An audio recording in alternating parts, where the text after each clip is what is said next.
তৃণমূলের গোষ্ঠীদ্বন্দ্বের জেরে উত্তপ্ত মঙ্গলকোট। নূতনহাটের তৃণমূলের পার্টি অফিসে তালা মারল পুলিশ। এলাকায় ব্যাপক উত্তেজনা। এলাকার তৃণমূল কর্মীদের অভিযোগ, মঙ্গলকোটের বিধায়ক অপূর্ব চৌধুরীর অনুগামীরা শুক্রবার সকালে স্থানীয় তৃণমূল কর্মীদের পার্টি অফিস থেকে বের করে দখল নেয় পার্টি অফিসের। অভিযোগ অস্বীকার বিধায়কের। শুক্রবার সকাল 7টা নাগাদ মঙ্গলকোটের নূতনহাট পার্টি অফিস খুলে পরিষ্কার করছিল দুজন তৃণমূল কর্মী। অভিযোগ, এরপরই মঙ্গলকোটের পঞ্চায়েতের উপপ্রধান রহিম মল্লিকের নেতৃত্বে একদল তৃণমূল কর্মী এসে পার্টি অফিসে বসে থাকা স্থানীয় কর্মীদের বাইরে বেরিয়ে যেতে বলে। এরপর শুরু হয় বচসা। খবর প্রকাশ হতেই একে একে যুক্তিতর্ক শুরু করে এলাকার স্থানীয় তৃণমূল কর্মীরা। এরপর রহিম মল্লিকের অনুগামীরা স্থানীয় কর্মীদের বাইরে বেরিয়ে যাওয়ার হুমকি দিতে থাকে। এমনকি লোহার রড ও অন্যান্য অস্ত্র নিয়ে হামলা করার অভিযোগ করেন স্থানীয় তৃণমূল নেতা। তিনি আরও অভিযোগ করেন, তৃণমূলের জেলার সাধারণ সম্পাদক শান্ত সরকার ও তার প্রাণহানি হতে পারে। খবর যায় ঢিলছোড়া দূরত্বে থাকা মঙ্গলকোট থানায়। থানা থেকে বিশাল পুলিশ বাহিনী আসে ঘটনাস্থলে। দুপক্ষের অভিযোগ শুনে মোতায়েন করে রাজ্য পুলিশ ও কেন্দ্রীয় বাহিনী। তালা মারা হয় পার্টি অফিসে। এরপর পার্টি অফিস থেকে স্থানীয় তৃণমূল কর্মীরা বেরিয়ে যায়। গাছতলায় তারা বসে পড়েন। এলাকার স্থানীয় তৃণমূল কর্মী এবং বর্ধমান জেলা তৃণমূলের সাধারণ সম্পাদকের জানান, জেলা তৃণমূলের সভাপতি রবীন্দ্রনাথ চট্টোপাধ্যায়কে বিষয়টি জানানো হয়েছে এবং আগামী দিনে অভিষেক ব্যানার্জিকে বিষয়টি জানানো হবে। অপরদিকে এলাকার বিধায়ক, যার বিরুদ্ধে ওঠা অভিযোগ, তিনি পুরোপুরি অভিযোগ অস্বীকার করে বলেন, এটা কোনো গোষ্ঠীদ্বন্দ্ব নয়, তৃণমূল কারো ব্যক্তিগত সম্পত্তি হতে পারে না। ভোটের রেজাল্ট বেরোনোর আগেই মঙ্গলকোট উত্তপ্ত হওয়ায় চিন্তিত জেলা নেতৃত্ব।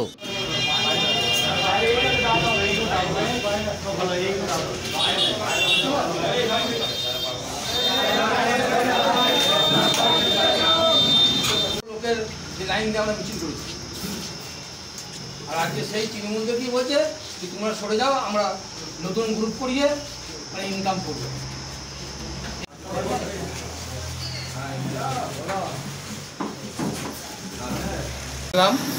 আমাদের প্রতিদিন এভরিডে যেভাবে ফার্স্ট সকালবেলায় পার্টি অফিস খোলা হয়, আমার একটা লোক আছে প্রতিদিন এসে ফার্স্ট সকালেই 7টার মধ্যে ঝাঁটপাট দিচ্ছিল। সেই অবস্থায় ওরা রহিম মল্লিক তার দলবলকে নিয়ে এসে মানে পার্টি অফিস দখল করে নেয়। আমি খবর পাওয়ার সঙ্গে সঙ্গে আমি পার্টি অফিস আসি। আমাকে ধমকানো করে যে পার্টি অফিসে থাকা যাবে না। তার সত্ত্বেও আমি জোর করে পার্টি অফিসের চেয়ারে বসেছিলাম। বসে থাকা পরে আমার আর দুটো ছেলে হয়েছিল, তাদেরকে চত্থাপর দিয়ে খেদিয়ে দিলে।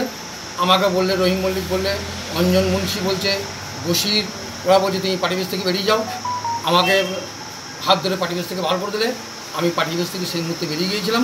না হলে হয়তো ওরা যেভাবে গুন্ডা বাহিনী অস্ত্র শস্ত্র নিয়ে এসছিলো, হয়তো আমাকে জানে মার্ডার করে দিত।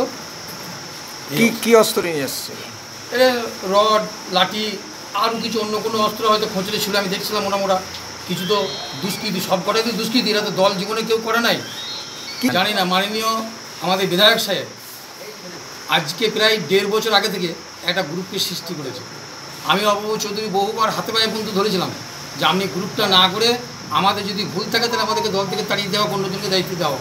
সেটা না করে উনি একটা গ্রুপ ঠাড়ো করে দিয়ে আজকে এরকম ধরনের একটা ঝামেলা সৃষ্টি করেছে। এখানে যা চলছে আমাদেরকে তো মার্ডার করে দেবে ওরা। বলতে পারছি না। আমরা বললাম সকাল 7টায়, সকাল 7টার সময় এসে আমার লোকরা ঝাঁট দিচ্ছিল পার্টি অফিসে ঝাঁট দেওয়ার পর রহিম মল্লিক বলে যে উপদান আছে এবং অপূর্ব চৌধুরীর নেতৃত্বে, অপূর্ব নাকি পাঠিয়েছে। অপূর্ব চৌধুরী কে? অপূর্ব চৌধুরী এখানে হচ্ছে MLA, তিনি পাঠিয়েছেন। পাঠানোর পর পার্টি অফিস দখল করে, এগুলো আমরা দখল করে নিয়েছি এবং আমাদের ছেলেদেরকে দুঃখাত্ম মারে তাকে বার করবে। এবং আমাদের এই গোলক প্রেসিডেন্ট আছে IPC, সে তার খেয়েও এসেছিল, তাকেও বার করবে। কী কারণ আমি বলতে পারবো কী কারণ। কারণ ধরুন আমাদের তো ইলেকশন সময় কোনো নেতৃত্বকে ডাকে নেই। ধরুন নেতৃত্ব যারা আছে পুরনো খবর নিয়ে দেখুন, ইলেকশন করেছে তাও কি ডাকে নেই। ও নিজে ইলেকশন করেছে, নিজেও ঠিকমতো বেরোয় নেই আর ডাকেও নেই। পুরোকে যারা নেতৃত্ব আগে ছিল তাদেরকে সবাইকে বসিয়ে দিয়েছে। সব অঞ্চলে একটা করে গ্রুপ। কে ডাকে? অপূর্ব চৌধুরী MLA। তৃণমূলের আবার কাউকে ব্যক্তিগত অফিস থাকে নিচে বা গোষ্ঠীগত কোনো অফিস থাকে? এই যে বলছে সে পুরো মিথ্যা কথা বলছে। তৃণমূলের পার্টি অফিস তৃণমূলের সবাই যাবে। রহিম যদি উপপ্রধান, আমার পঞ্চায়েত প্রধান, আর যারা গিয়েছে সব পঞ্চায়েত সদস্য, সমিতির সদস্য, তারা তৃণমূলের পার্টি অফিস যাবে না? তারা তৃণমূলের পার্টি অফিস গেছে। আর পুলিশ বুঝেছে হয়তো এদের মধ্যে কোনো অশান্তি হতে পারে, তাই প্রশাসন তালা মেরে দিয়েছে। প্রশাসন তো এমন কিছু মানে যদি একটা অঘটন ঘটে যায় তা দায় কে নেবে? হয়তো পুলিশ করেছে, সেটা জানা যাবে। আমি তখন জানি না কী হয়েছে, আমি জানি। কিন্তু উনিও তো এককালে উপপ্রধান ছিলেন।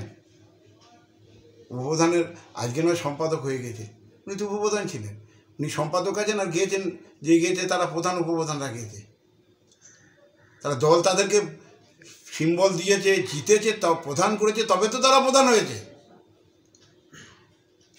যে পার্টি অফিস তার নিজস্ব সম্পত্তির উপর তৈরি করা, তাই কেউ বলতে পারেনি যে আমার নিজস্ব সম্পত্তি, তাহলে দিয়েছেন কেন? তিনি মমতা ব্যানার্জিকে বলে দিন যে আমার জায়গায় পার্টি অফিস করা হবে না, আমি ওখানে অন্য কিছু করবো, ব্যবসা করবো, নিয়ে নেবেন পার্টি অফিস। কিন্তু পার্টি অফিস করার পর বলবে আমি কাউকে ঢুকতে দেবো না, এটা আমার পার্টি অফিস। দল কিন্তু ব্যক্তিগত নয়, দল সবার।